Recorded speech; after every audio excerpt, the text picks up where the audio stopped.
গগৈৰ মৃত্যুৰ কামনা কৰি শ্ৰাদ্ধ খোৱাৰ কথা কোৱা বদৰুদ্দিন আজমলক উভতি ধৰিলে গগৈয়ে তৰুণ গগৈ সন্দৰ্ভত বদৰুদ্দিন আজমলে কৰা বিকৃত মন্তব্যক লৈ তোলপাৰ ৰাজ্য আৰু চৰম হতাশাগ্ৰস্ততাত ভোগা বুলি আজমলক তোলা ধুনা তৰুণ গগৈৰ আৰু এনে বিকৃত মন্তব্য কৰা প্ৰথমজন ৰাজনীতিবিদ আখ্যা আজমলক বদৰুদ্দিন আজমলক শীঘ্ৰে ক্ষমা খোজাৰ দাবী বিৰোধী দলপতি দেৱব্ৰত শইকীয়াৰ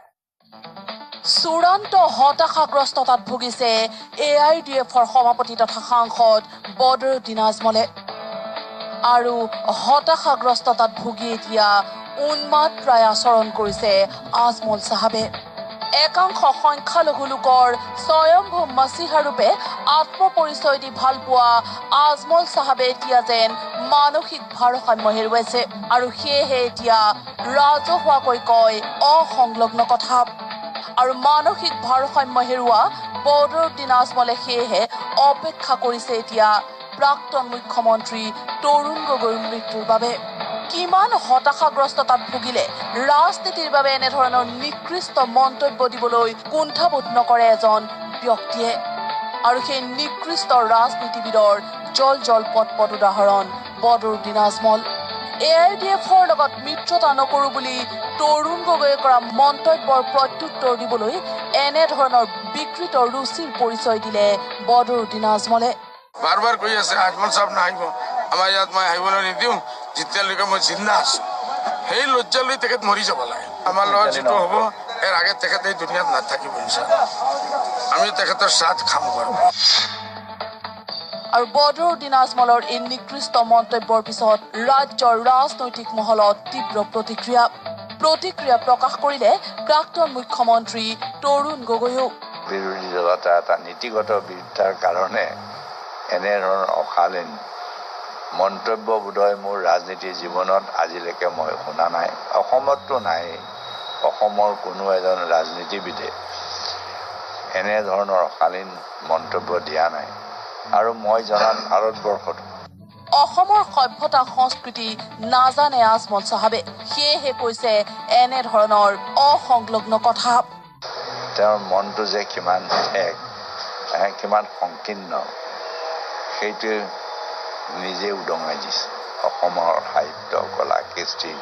তেখেতৰ যে কিমান আস্থা আছে এইটোৱে তেওঁ কিমান চিভিলাইজ আনচিভিলাইজ এইটোৱে তেওঁহে মই ভাবিছোঁ মুখ খোলা খাইছে মিত্ৰজনৰতো দূৰৰে কথা শত্ৰুজনৰ বিৰুদ্ধেও এনেধৰণৰ বিকৃত মন্তব্য কোনেও কৰিব নোৱাৰে কিন্তু আজমল চাহাবে কেনেকৈ পাৰিলে সেইলৈও আচৰিত তৰুণ গগৈ কিন্তু বিৰোধিতা আৰু শত্ৰুতাৰ মাজতো পাৰ্থক্য আছে আমি কাকো ব্যক্তিগতভাৱে হয় ৰাজনীতিভাৱে আমি আক্ৰমণ কৰোঁ কিন্তু ব্যক্তিগত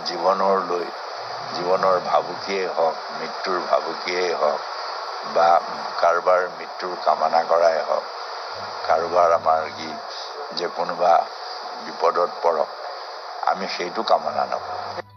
আৰু ইমানৰ পিছতো তৰুণ গগৈ নিজৰ স্থিতিত অটল AIDFৰ দৰে সাম্প্ৰদায়িক শক্তিৰ লগত কোনো পধ্যে হাত নিমিলাই কংগ্ৰেছে আমাৰ স্থিতি একে থাকিব ব্যক্তিগত তেওঁৰ কথা নহয় আমাৰ সাম্প্ৰদায়িক ৰাজনীতিৰ কথা